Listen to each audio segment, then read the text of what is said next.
Assalamualaikum warahmatullahi wabarakatuh. Puji dan syukur kepada Allah Subhanahu wa taala yang telah melimpahkan rahmatnya kepada kita semua sehingga hari ini kita masih diberikan kesehatan. Dengan mengikuti materi hari ini berjudul Dinamika Persatuan dan Kesatuan Bangsa Indonesia dalam konteks Negara Kesatuan Republik Indonesia. Tujuan pembelajaran hari ini adalah mengembangkan nilai-nilai persatuan dan kesatuan bangsa dengan jujur di masa yang akan datang. Dalam upaya menjaga mempertahankan Negara Kesatuan Republik Indonesia. Yang kedua, mempertahankan nilai-nilai persatuan dan kesatuan. Yang ketiga, mengevaluasi dinamika persatuan dan kesatuan bangsa. Yang keempat, mendemonstrasikan hasil evaluasi dinamika persatuan dan kesatuan. Hakikat Negara Kesatuan Republik Indonesia itu menurut Roger berpendapat bahwa negara dipahami sebagai badan atau agensi atau kewenangan yang mengatur atau mengendalikan persoalan-persoalan bersama atas nama masyarakat. Menurut Miriam Budiarjo, tujuan berdirinya suatu negara adalah untuk menciptakan kebahagiaan bersama bagi seluruh rakyat. Ini unsur-unsur negara terdiri dari atas rakyat, wilayah, dan pemerintah yang berdaulat. Menurut teori modern yang berkembang, hingga saat ini terdapat dua bentuk negara, yakni negara kesatuan dan negara serikat atau disebut federasi. Gagasan perlunya membentuk suatu bangsa yaitu bangsa Indonesia berhasil diwujudkan dalam Ikrar Sumpah Pemuda tanggal 28 Oktober tahun 1928. Itu gagasan pertama bangsa Indonesia. Melalui proklamasi 17 Agustus 1945, bangsa Indonesia berhasil mendirikan negara sekaligus menyatakan adanya negara baru kepada dunia, yaitu Negara Kesatuan Republik Indonesia.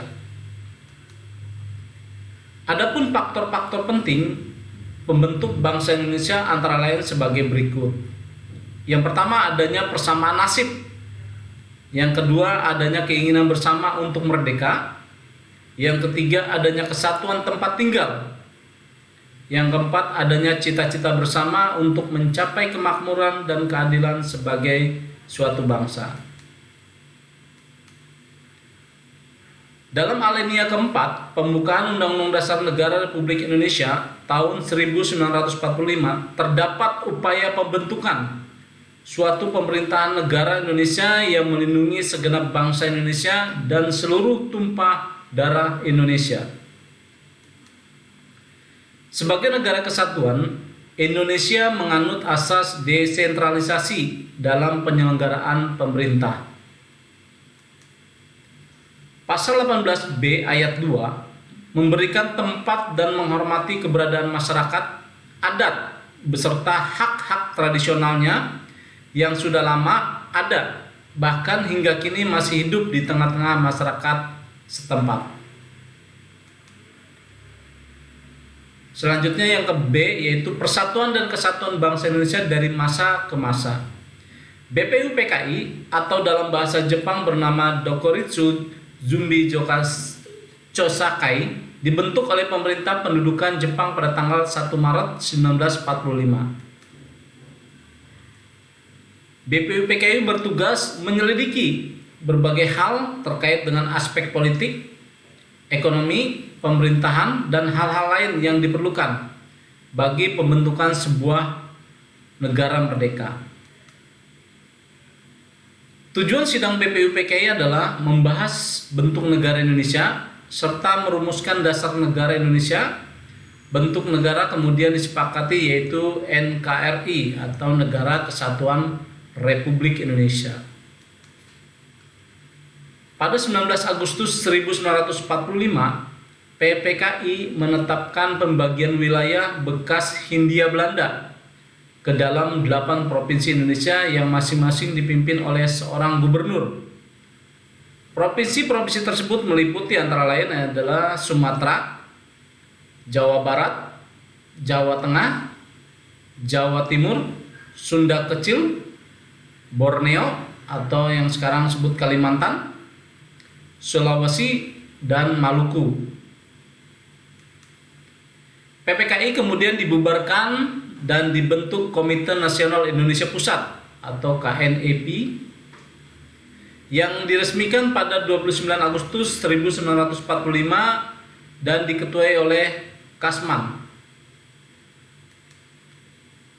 Pada 5 Oktober 1945, pemerintah mengeluarkan maklumat pembentukan Tentara Keamanan Rakyat TKR dengan tujuan mengatasi situasi Indonesia yang mulai tidak aman karena kedatangan kembali tentara sekutu ke Indonesia setelah terjadinya penyerahan Jepang kepada sekutu. Pada 3 November 1945, pemerintah mengeluarkan maklumat mengenai pembentukan partai politik. Maklumat yang ditangani Wakil Presiden Muhammad Hatta memberikan kesempatan kepada rakyat seluas-luasnya untuk mendirikan partai-partai politik. Pada 14 November 1945 terjadi perubahan dengan keluarnya maklumat Presiden, yaitu tanggung jawab pemerintahan ada di tangan para menteri. Pada masa revolusi kemerdekaan, terjadi sejumlah pemberontakan yang mengancam persatuan dan kesatuan bangsa. Di antaranya adalah pemberontakan PKI atau Partai Komunis Indonesia di Madiun tahun 1948. Yang kedua, pemberontakan Darul Islam, Tentara Islam Indonesia atau disingkat DITII di Jawa Barat dan Jawa Tengah. Sejak 27 Desember 1949, berdasarkan Perjanjian Negara Kesatuan Republik Indonesia, berubah bentuk menjadi Negara Serikat atau Republik Indonesia Serikat, garis miring RIS, ya disingkat RIS. Pada masa awal Republik Indonesia Serikat, terjadi sejumlah pemberontakan yang mengancam persatuan kesatuan bangsa. Di antaranya adalah pemberontakan Angkatan Perang Ratu Adil, APRA ya disingkatnya. Yang kedua, pemberontakan Andi Ajis. Yang ketiga, pemberontakan Republik Maluku Selatan, RMS. Setelah bubarnya Republik Indonesia Serikat, Indonesia menggunakan Undang-Undang Dasar sementara tahun 1950 sebagai konstitusi. Berdasarkan Undang-Undang Dasar sementara 1950, bentuk negara Indonesia adalah negara kesatuan. Pada masa demokrasi liberal, terjadi sejumlah pemberontakan yang mengancam persatuan dan kesatuan bangsa. Di antaranya adalah pemberontakan DITII, ya, Tentara Islam di Kalimantan Selatan, Sulawesi Selatan, dan Aceh. Yang kedua, pemberontakan revolusioner Republik Indonesia atau PRRI, Perjuangan Rakyat Semesta, Permesta, dan Gerakan PRRI. Pada masa demokrasi terpimpin, sistem pemerintahan yang dijalankan adalah sistem pemerintahan presidensil berdasarkan Pancasila dan Undang-Undang Dasar tahun 1945, yaitu presiden menjadi kepala pemerintahan dan sekaligus penyelenggara negara. Pada masa Orde Baru, sistem pemerintahan tetap berdasarkan Undang-Undang Dasar Negara Republik Indonesia tahun 1945, yaitu sistem presidensil, yaitu presiden menjadi penyelenggara negara dengan bantuan para menteri. Adapun pembaruan politik pada masa reformasi dapat dilihat oleh berbagai kebijakan yang berhubungan dengan kebebasan berpolitik, antara lain sebagai berikut. Yang pertama, di masa zamannya B.J. Habibie itu adalah kebebasan pers. Yang kedua, kemerdekaan membentuk partai politik. Jadi partai politik itu di zamannya Pak B.J. Habibie itu silakan membuat partai politik berapa saja.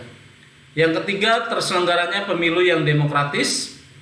Yang keempat, pembebasan narapidana politik, yaitu napol dan tahanan politik. Bapak rasa cukup untuk materi hari ini. Insya Allah mudah-mudahan minggu depan kita bisa ketemu lagi. Sehat selalu. Wassalamualaikum warahmatullahi wabarakatuh.